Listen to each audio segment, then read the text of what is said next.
एक क्वेश्चन बताइएगा, जब प्रकाश की किरण सघन माध्यम से विरल माध्यम में जाती है तो क्या होता है?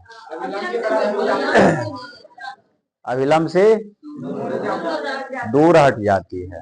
अच्छा, जब प्रकाश की किरण विरल माध्यम से सघन माध्यम में जाती है तो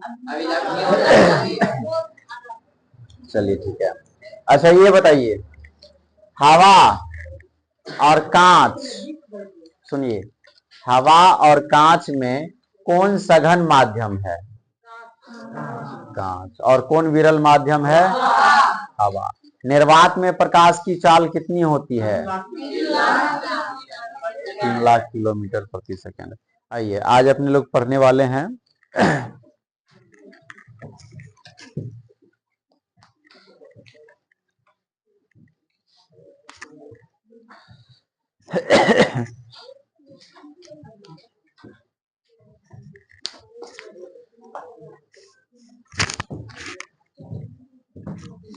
ध्यान दीजिए, यदि कुछ ऐसा चीज हो, समझिए ध्यान से, ये है बर्फ का सिल्ली,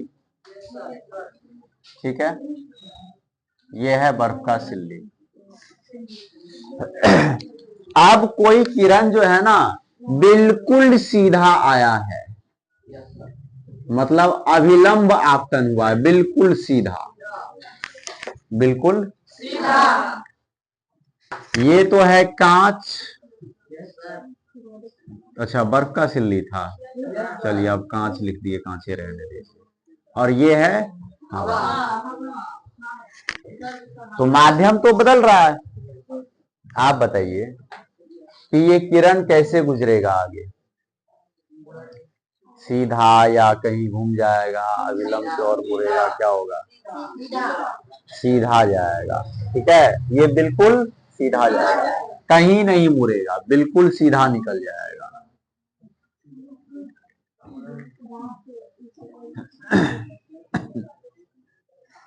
और ऐसी स्थिति में आपतन कोण का मान 0, क्योंकि यहाँ अभिलंब खींचेगा तब ना आपतन कोण बनेगा, और अभिलंब खींचेगा तो उसी लाइन पे आ रहा है, मतलब आपतन कोण भी 0 होगा और इधर अपवर्तन कोण भी 0 होगा। अभिलंब आपतन के लिए आपतन कोण भी 0 और अपवर्तन कोण भी 0।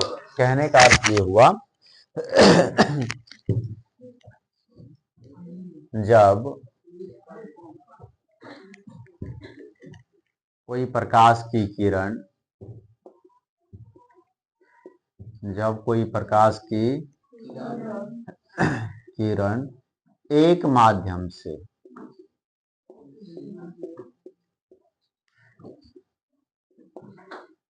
दूसरे माध्यम में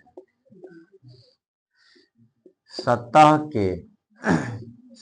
के लंबवत प्रवेश करती है, लंबवत प्रवेश करती है, तो बिना अपवर्तन का, अपवर्तन होता है क्या?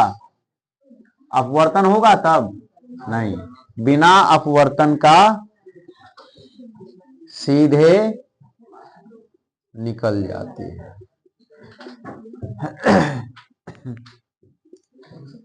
ठीक है, चलिए ये बात तो आप समझ गए। अब आइए, अब अपने लोग समझेंगे पार्श्विक विस्थापन।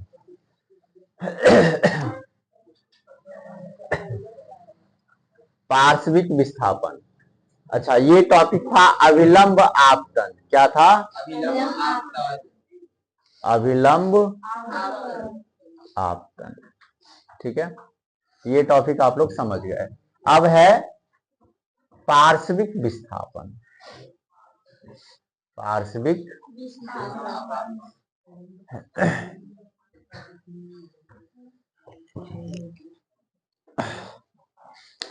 अब इसको समझना पड़ेगा अच्छे से, ठीक है। देखिए फिर से लेते हैं हम बर्फ का सिल्ली, समझना पड़ेगा बढ़िया से।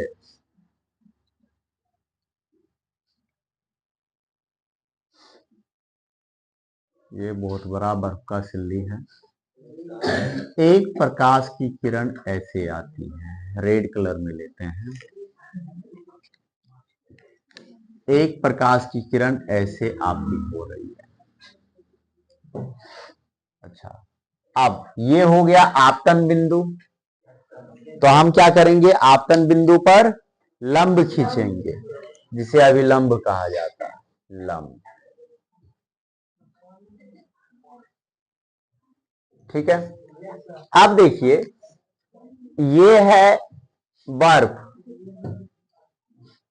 और ये है हवा, और इधर नीचे भी क्या होगा, हवा। तो सबसे पहले यहां तो माध्यम बदल रहा है प्रकाश की किरण का। प्रकाश की किरण आ रही थी हवा वाले माध्यम से होते हुए, अब जाएगी बर्फ वाले माध्यम में। तो ये है विरल माध्यम और ये है सघन माध्यम। आपको पता है, जब प्रकाश की किरण विरल माध्यम से सघन माध्यम में जाती है तो नहीं, अभिलंब की ओर मुड़ जाती है। भीड़ भाड़ में आ गई ना, तो अभिलंब की ओर, बोलिए, अभिलंब की ओर जाना चाहिए था ऐसे, लेकिन चला गया कैसे। आप देखिए, इधर मुड़ गया है। हकीकत में प्रकाश का किरण यहां पे है ना, ऐसे जाना चाहिए था, अभिलंब की ओर मुड़ गया। अब देखिए, अब फिर से माध्यम बदल रहा है यहां पे। अब जो प्रकाश आगे जाएगा ना, तो फिर से माध्यम बदलेगा, बर्फ से आएगा हवा में, मतलब सघन माध्यम से विरल माध्यम में। ठीक है, किसमें आएगा, सघन माध्यम से विरल माध्यम में। तो ये क्या होगा, आपतन। कहां ध्यान है दोनों का, क्या कर रहा था, बात काहे कर रहा था। अभी पहले यहां पर ध्यान दो। देखिए, तो ये क्या हो गया, आपतन बिंदु। अच्छा, यहां पर हम एक अभिलंब खींचेंगे,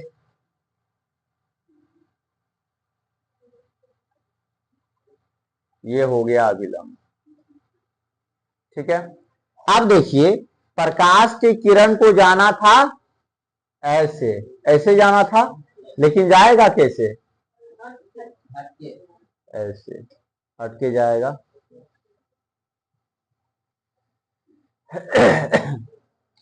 ऐसे जाना था, लेकिन ऐसे नहीं जाएगा, अभिलंब से दूर भागेगा। ऐसे जाना था, बट अभिलंब से दूर हटके जाएगा। तो ये चीज आपको समझ में आया। अब यहां पर आपको हम समझाते हैं पार्श्विक विस्थापन क्या होता है। पहले तो ये आकृति आप समझ गए, कैसे कैसे किरण आया है और कैसे गया है। यहां पर एक बार माध्यम चेंज हुआ, विरल माध्यम से सघन माध्यम में आया तो अभिलंब की ओर मुड़ गया।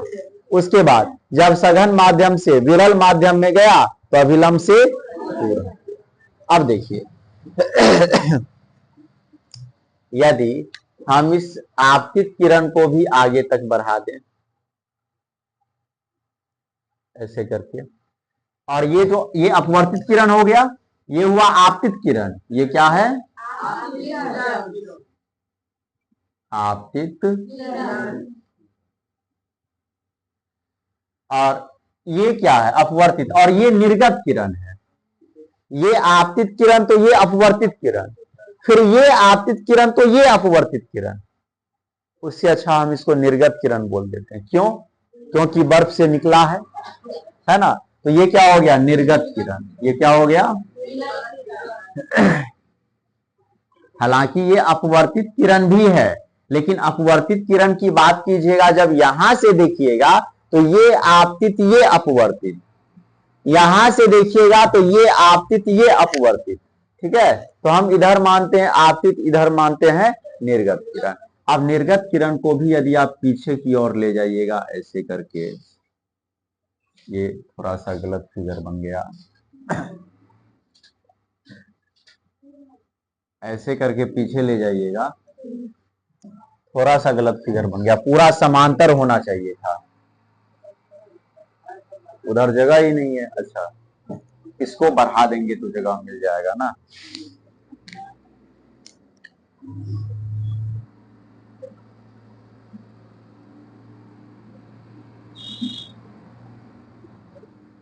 अब बिल्कुल सही बनेगा, देखिए। तो आप इसको भी ऐसे सीधा करके जो है ना एक लाइन खींचने का प्रयास करेंगे। आप देखिए, एक क्या है आपतित किरण और दूसरा क्या है, अब दो ही दिख रहा है, एक आपतित किरण और दूसरा निर्गत किरण, एक आपतित किरण और दूसरा, तो आपतित किरण और निर्गत किरण के बीच के लंबवत दूरी को, ये जो दूरी है लंबवत दूरी को, इसे ही कहा जाता है पार्श्विक विस्थापन। यही है पार्श्विक विस्थापन। ठीक है, तो बताइए क्या लिखने वाले हैं पार्श्विक विस्थापन में। बिल्कुल आसान सा परिभाषा कि आपतित किरण, हाँ, आपतित किरण और निर्गत किरण के बीच की लंबवत दूरी को ही पार्श्विक विस्थापन कहते हैं। कई बार एग्जाम में पूछा है ये क्वेश्चन, पार्श्विक विस्थापन हो गया। इतना आसान सा चीज था। फर्स्ट बार आपको थोड़ा हार्ड लग रहा होगा कि कैसे कैसे फिगर सब बना है, बनाइएगा तो आसानी से सीख जाइएगा। ठीक है, चलिए क्या हुआ, तो ये भी बात आप सीख गए। क्या हुआ, तो आपतित किरण और निर्गत किरण के बीच की लंबवत दूरी को ही क्या कहते हैं, पार्श्विक विस्थापन कहते हैं। चलिए इसके बाद क्या है, अपवर्तनांक।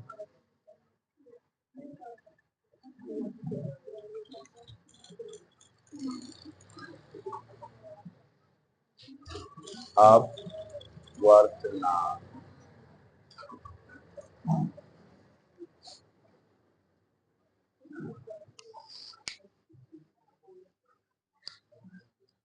देखिए शून्य में प्रकाश की चाल, किसी माध्यम का अपवर्तनांक, किसी माध्यम का अपवर्तनांक शून्य में प्रकाश की चाल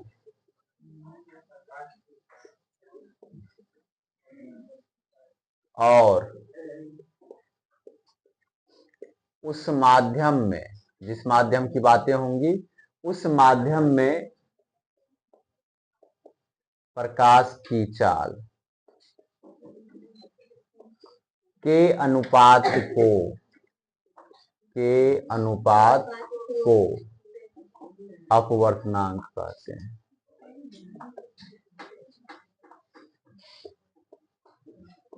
ठीक है, किसी माध्यम का अपवर्तनांक क्या होता है, किसी माध्यम का अपवर्तनांक शून्य में प्रकाश की चाल और उस माध्यम में प्रकाश की चाल का अनुपात। ठीक है, किसी माध्यम का अपवर्तनांक क्या होगा, शून्य में प्रकाश की चाल और उस माध्यम में प्रकाश की चाल का अनुपात। जैसे हम यहाँ पर लिखें अपवर्तनांक का फॉर्मूला, तो देखिए क्या बनेगा अपवर्तनांक का फॉर्मूला।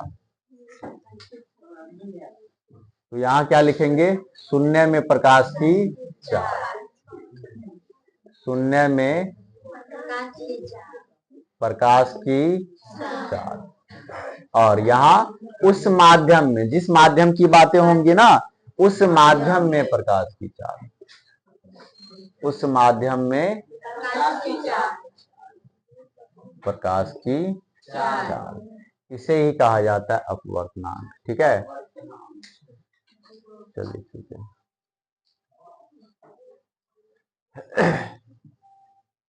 जिसका अपवर्तनांक ज्यादा होगा, सुनिए, जिसका अपवर्तनांक ज्यादा होगा वो सघन माध्यम कहलाएगा, और जिसका अपवर्तनांक कम होगा वो विरल माध्यम कहलाएगा। बात समझ में आया कि नहीं, जिसका अपवर्तनांक ज्यादा होगा वो सघन माध्यम, और जिसका अपवर्तनांक कम होगा वो विरल माध्यम।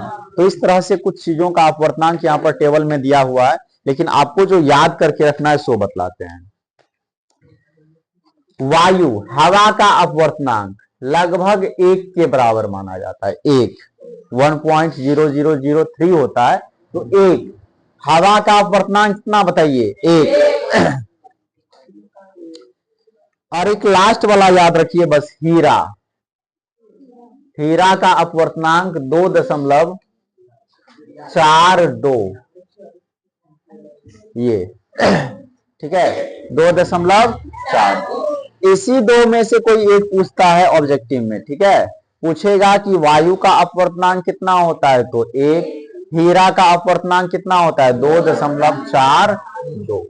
यह था ना क्वेश्चन ऑब्जेक्टिव में, कितना लगाए थे? एक ऑप्शन था 2.24, यही लगाए थे, सही हुआ था? गुड।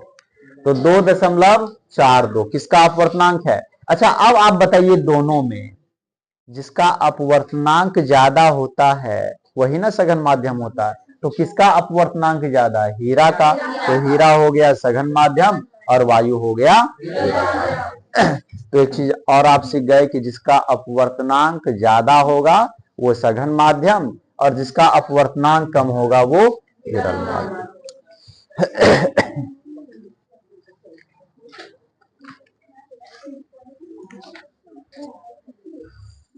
अब इससे आगे कल देखेंगे।